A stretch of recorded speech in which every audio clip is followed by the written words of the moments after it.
Bonsoir à tous, heureux de vous retrouver mes chers élèves.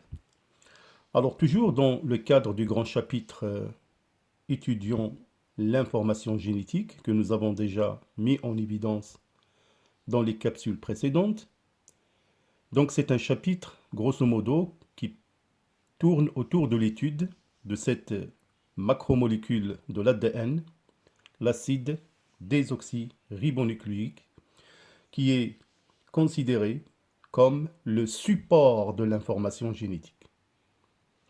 Alors bien sûr, je vous invite de visualiser et de s'abonner à votre chaîne Fardari Channel pour voir les autres capsules avant de voir la suite.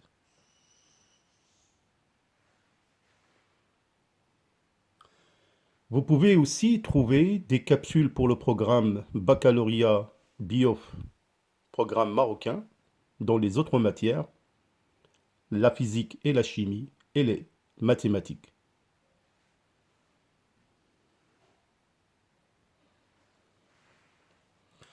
Je vous conseille bien évidemment de choisir votre pack, le pack Bac Bio pour les trois matières, les mathématiques, la physique et la chimie et les SVT pour les filières SVT et PC. Pour toute inscription et information, vous contactez le numéro suivant.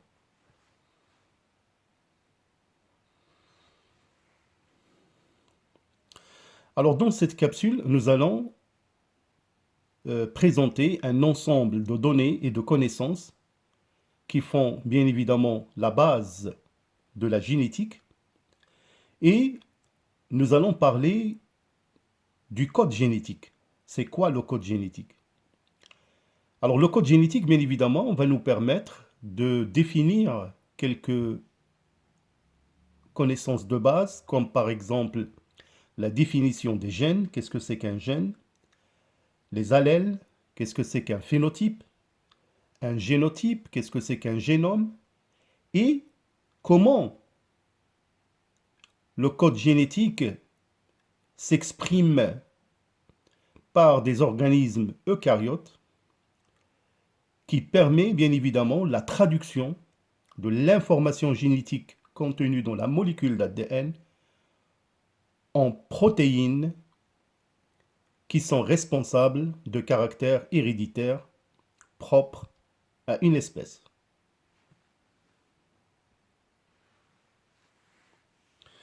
Alors donc nous avons vu que chez les cellules eucaryotes, des cellules qui contiennent un véritable noyau entouré par une membrane nucléaire, que l'information génétique ou la molécule d'ADN, bien évidemment, est localisée à l'intérieur du noyau.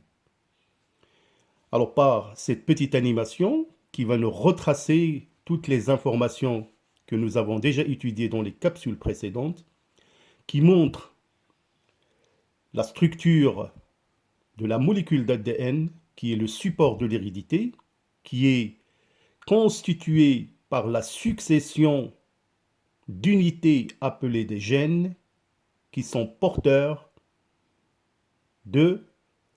d'informations génétiques qui se traduit par un caractère héréditaire.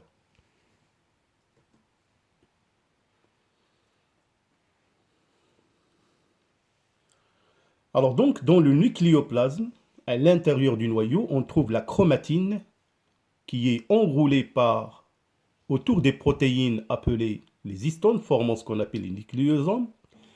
Et la décondensation ou la déspiralisation de cette molécule montre qu'elle est formée, bien évidemment, par des gènes que nous allons définir par la suite.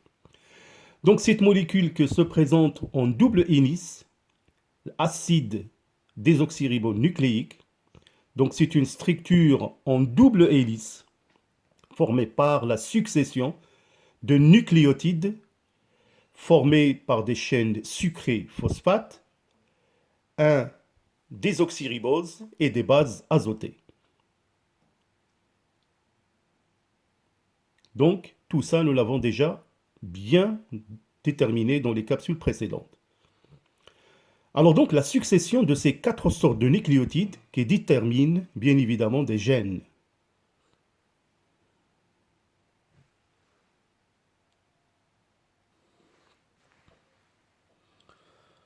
Donc, on a vu que les gènes sont des fragments d'ADN qui gouvernent, ou bien le mot le plus utilisé, qui codent la synthèse des protéines. Donc, ce sont des molécules polymères d'acides. Les protéines, bien évidemment, qui sont des molécules, qui sont des polymères d'acides aminés responsables du phénotype, c'est-à-dire des caractères observables. Donc, phénotype exprimé par un individu. Alors donc, pour plus de détails, donc, on peut définir un gène comme une unité d'information génétique constituée par une séquence de bases et responsable de la réalisation d'un caractère.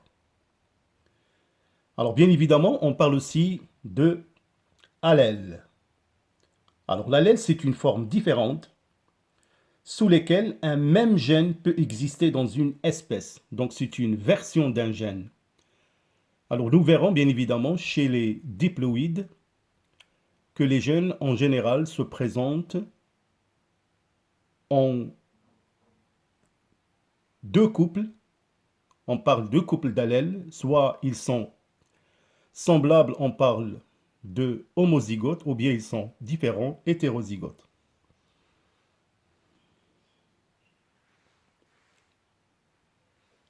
Alors donc nous avons vu que la molécule d'ADN est formée par la succession d'une série de nucléotides. Alors donc un gène, c'est quoi? C'est tout simplement une série de nucléotides dans un ordre particulier qui code pour une fonction précise. Donc, bien évidemment, on peut par exemple classer les chromosomes dans une carte qu'on appelle le karyotype, donc l'ensemble de ces chromosomes qui sont évalués à 80 000 gènes qui constituent le génome humain. Et comme je vous ai dit, donc la succession de ces quatre types de nucléotides qui déterminent l'information génétique. Là, nous verrons un processus de la transcription de l'ADN en ARN messager que nous verrons lors de la synthèse des protéines. Donc, cette information est transmise par un messager qui est l'ARN messager, qui va être traduit au niveau du cytoplasme cellulaire en protéines, qui se traduit par un caractère. Alors donc, tous les gènes ne sont pas actifs, bien évidemment, en même temps. Ils sont activés que lorsque le corps en a besoin. Donc, c'est-à-dire qu'il y a des gènes qui ne sont pas fonctionnels chez l'individu.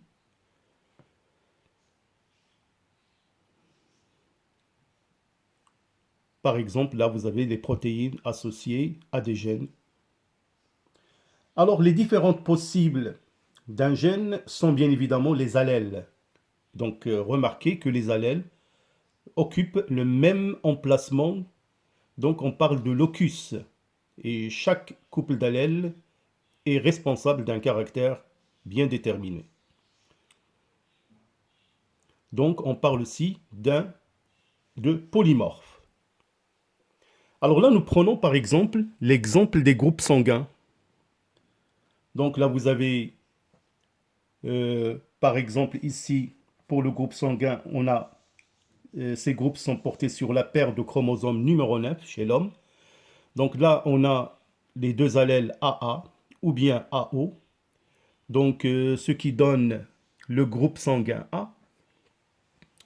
Nous avons ici BB ou BO qui donne le groupe B. Et bien sûr, nous avons le couple allèle BA qui donne le groupe sanguin AB ou bien le groupe d'allèles OO qui donne le groupe sanguin O. Donc, ce qui fait que ça explique la diversité des groupes sanguins.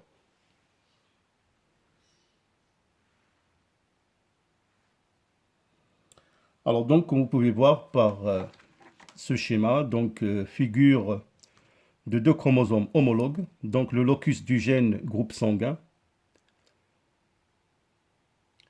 Alors donc, on a deux allèles identiques AA ou BB ou OO, ou bien deux allèles différents AO, AB ou BO.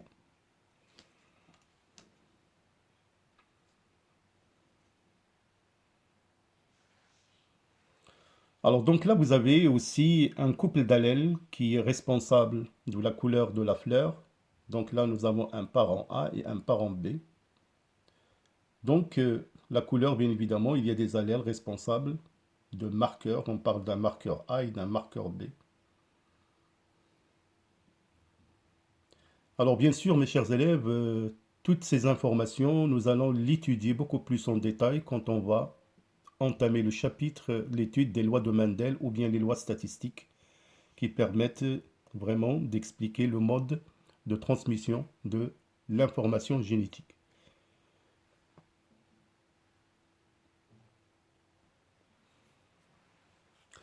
Alors donc, le plus souvent, et parfois mais même on peut dire que c'est rare, un gène peut subir des modifications spontanées ou provoquées, appelées des mutations, que nous allons voir à part. Alors ces mutations conduisent au changement du caractère.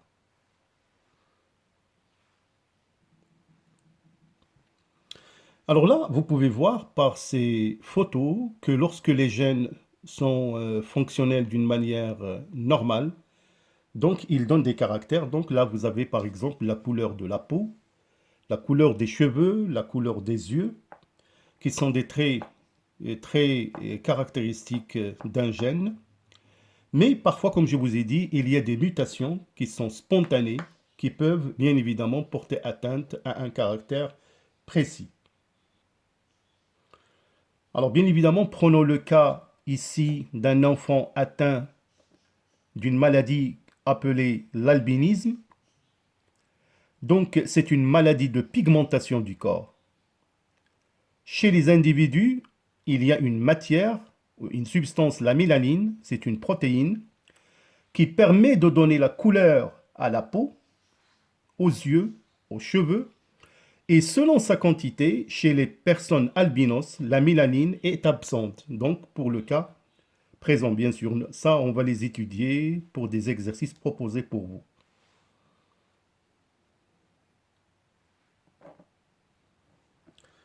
Donc encore une fois, là vous avez un gène qui code pour une protéine appelée la bêta-globine d'un individu sain. Donc c'est la protéine normale.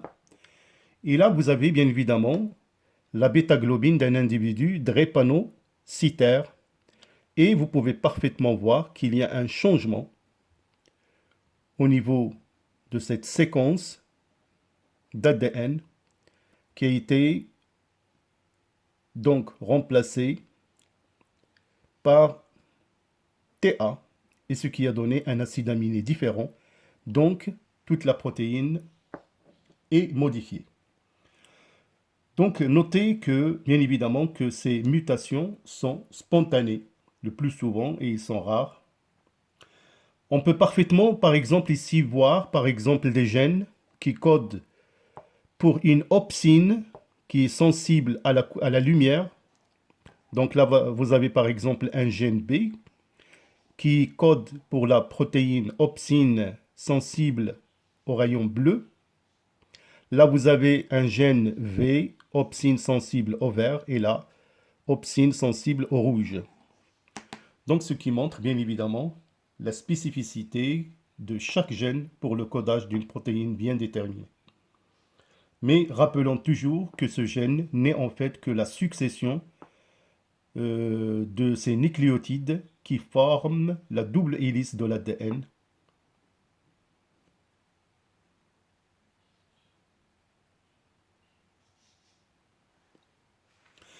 Alors donc, tout cela nous conduit bien évidemment de parler du génome. Qu'est-ce que c'est qu'un génome?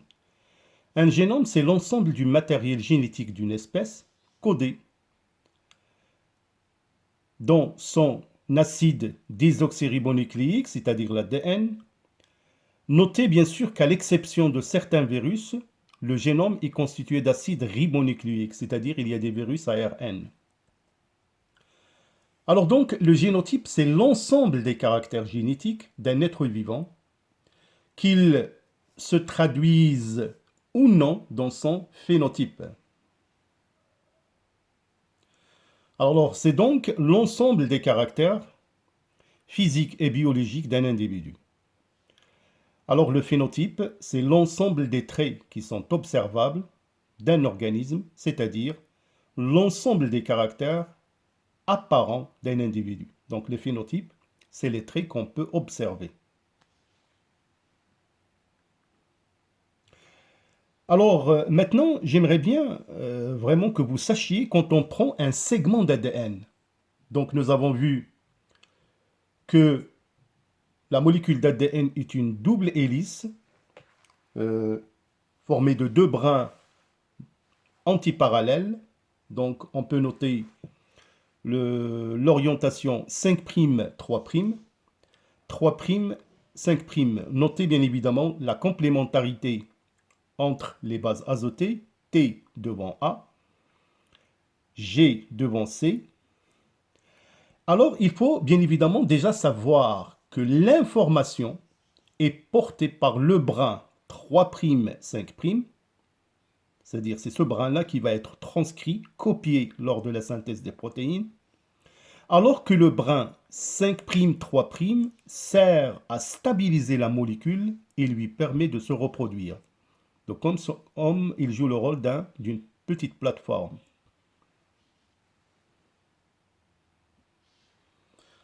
Alors donc, le brin 3', 5' sera transcrit pour former un ARN messager que nous allons aborder bien évidemment lors de l'étude de la synthèse des protéines. Alors maintenant, on va parler du code génétique. C'est quoi le code génétique? Le code génétique est l'ensemble des règles permettant de traduire les informations contenues dans le génome des cellules vivantes afin de synthétiser les protéines. Il établit la correspondance entre le génotype et le phénotype.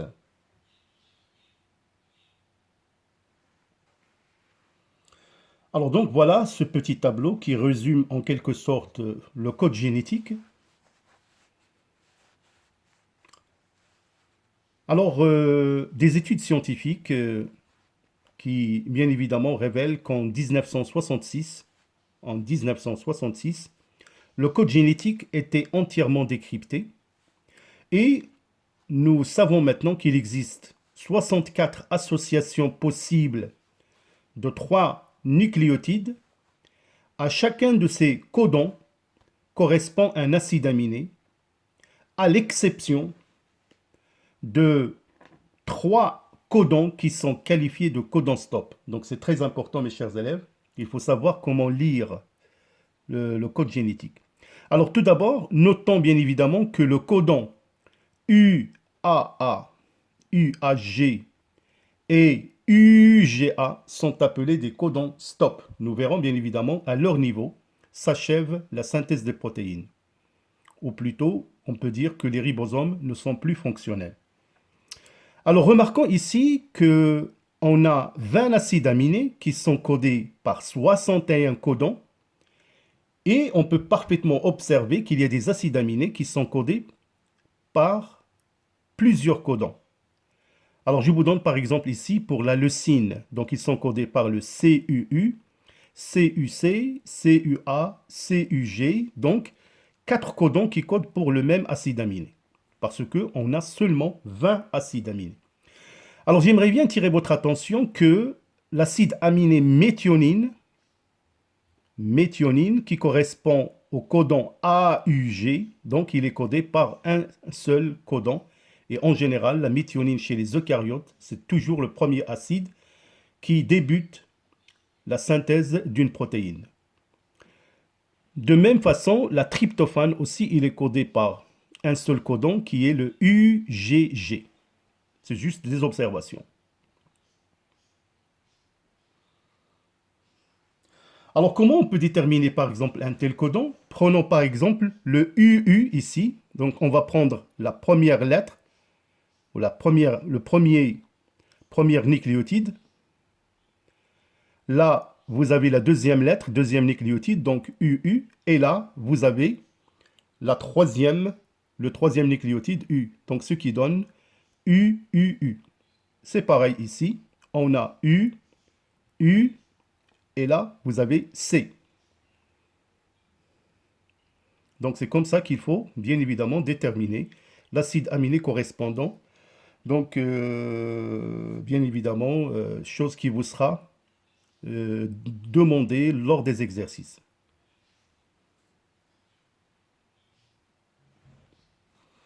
Alors donc voilà, donc on parle de triplés au codon qui sont portés bien évidemment sur l'ARN messager. Donc cette molécule messagère qui va jouer l'intermédiaire entre le gène et le caractère qui sera traduit au niveau du cytoplasme. Donc triplés au codon portés sur l'ARN messager seront traduits pour positionner un acide aminé. Alors comme je vous ai dit, on dispose de 64 codons, on a 4 nucléotides, donc c'est 4 à la puissance 3. Alors le code génétique, il repose sur une combinaison de nucléotides, comme je vous ai montré dans le tableau. Donc voilà encore une fois. Alors, il faut bien évidemment connaître, il y a 61 codons pour 20 acides aminés. On dit que le code est dégénéré, redondant, c'est-à-dire car plusieurs codons différents peuvent coder le même acide aminé. Nous avons aussi signalé que seule la méthionine et le tryptophane ont des codons uniques. Nous avons aussi signalé qu'il y a 3 codons UAA, UAG et UGA qui sont des codons non-sens ou stop.